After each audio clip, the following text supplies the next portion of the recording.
গাজরগুলো সব ছাড়ানো হয়ে গেছে, ছাড়িয়ে নিয়েছি এবং জল দিয়ে বেশ কয়েকবার ধুয়ে নিয়েছি। গাজরটা পুরো ধুয়ে নিয়েছি।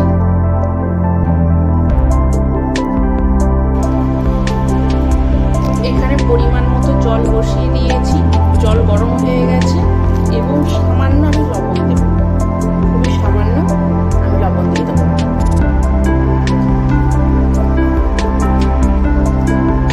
এবার কুড়িয়ে রাখা গাজরটা আমি দিয়ে দেবো। এই কারণে গাজরের যে গন্ধটা অনেকেই খুব একটা পছন্দ করে না, এই গন্ধটা কাটানোর জন্য এটা একটু হালকা ভাপিয়ে নিতে হবে। কেউ চাইলে এটা নাও করতে পারে, তবে আমি এটা করে নিই, এতে গাজরের যে কেমন একটা গন্ধ ছাড়ে সেইটা থাকে না। জলে দিয়ে দিয়েছি গরম জলে। এটা মোটামুটি 2 থেকে 3 মিনিট প্রায় লো ফ্লেমেই এটাকে আমি একটু ভাপিয়ে নেব। এখানে এই সময়তে আঁচ বাড়ানোর কোনো দরকার নেই, ঠিক এইভাবেই জলটা থাকবে। খুব বেশি জল দিয়ে নিই, ভাপিয়ে নিতে হবে 2 থেকে 3 মিনিটের জন্য। এতে গাজরে থাকা যে ঘ্রাণটা সেটা আর থাকবে না। গাজরটা 2 থেকে 3 মিনিট মতো সেদ্ধ করে নিয়ে আমি জলটা ঝরিয়ে নিয়েছি। এতে 1 ফোঁটা জল নেই, ভালো করে চিপে চিপে জলটা ঝরাতে হবে। এবং আমি এখানটার কাছে নিয়েছি 3টে এলাচ, কটা কাজু, এরকম ছোটো ছোটো টুকরো করে নিতে হবে, আর কতগুলো কিচমিচ। আমি এখানটার কাছে বসিয়ে দিয়েছি কড়াই গরম হয়ে গেছে। আমি এখানে ঘি দেবো।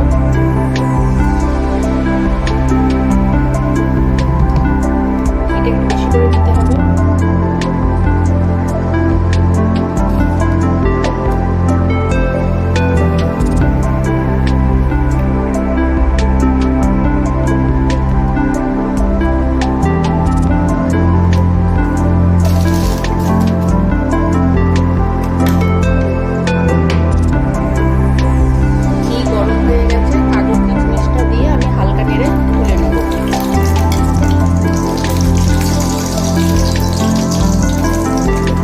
বেশিক্ষণ নাড়ার দরকার নেই। এবার আমি তুলে নেবো।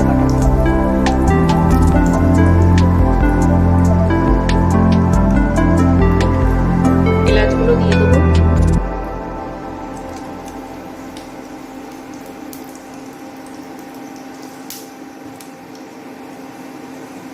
এই কটা ঝরাতে দিলাম ঘিটা।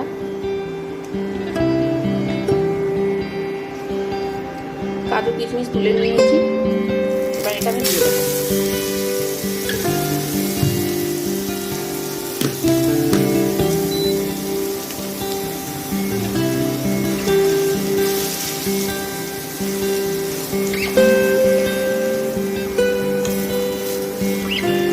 এটা খুব ভালো করে নেড়ে চেড়ে ভেজে নিয়েছি।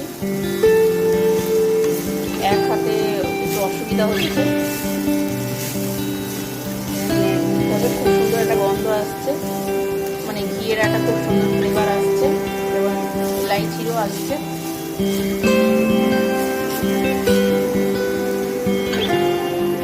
খুব ভালো মতো ভাজা হয়ে গেছে। কাজু কিশমিশগুলো দিয়ে দিয়েছি এবং ভালো করে নেড়ে নিয়েছি।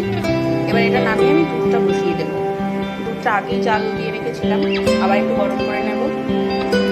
দুধটা খুব ভালো মতো গরম হয়ে গেছে এবং ফুটে উঠেছে। এবার আস্তে আস্তে আমি ভেজে রাখা গাজর দিয়ে দেব।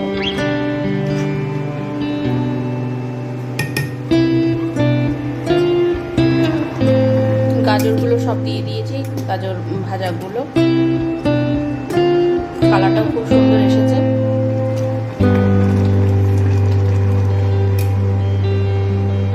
এখানে 4 চামচ মতো চিনি নিয়েছি, মোটা দানা। যদি লাগে আরও দেওয়া যাবে, কিন্তু প্রথমে অল্প করেই চিনিটা দিচ্ছি। আমি যেটুকু চিনি দিয়েছিলাম যথেষ্ট পরিমাণে চিনি হয়েছে। যারা অতিরিক্ত চিনি পছন্দ করে বা বেশি মিষ্টি পছন্দ করে তাদের মধ্যে দিতে হবে, কিন্তু আমি যেটা খুব হালকা মিষ্টি পছন্দ করি সেই আমার এই মিষ্টিতেই হয়ে গেছে, আর দিতে হয়নি। এটা বেশ ঘন করবো, নইলে পরে এখন না মারলে পরে একদিকে দুধ থাকবে একদিকে গাজর থাকবে, সেই জন্য ওইভাবে করবো না। সাধারণত ওইভাবেই বেশিরভাগ করতে দেখেছি গাজরের হালুয়া। এটাকে পুরো আমি শুকিয়ে নেবো দুধটা।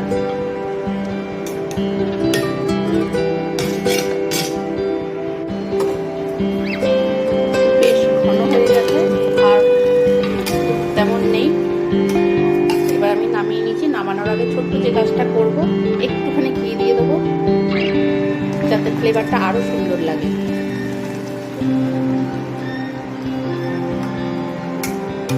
এবার নেড়ে ছেড়ে নামিয়ে নেব। জল যে আর নেই বোঝাই যাচ্ছে, মানে জল বলছি পুরো ঢুকেই গেছে। আর এটা নেবানোর পর বাকিটা এতে টেনে যাবে। এটা মিশে গেছে, খুব সুন্দর একটা ঘিয়েরও গন্ধ ছাড়ছে। তা হয়ে গেল আমাদের কমপ্লিট গাজরের হালুয়া।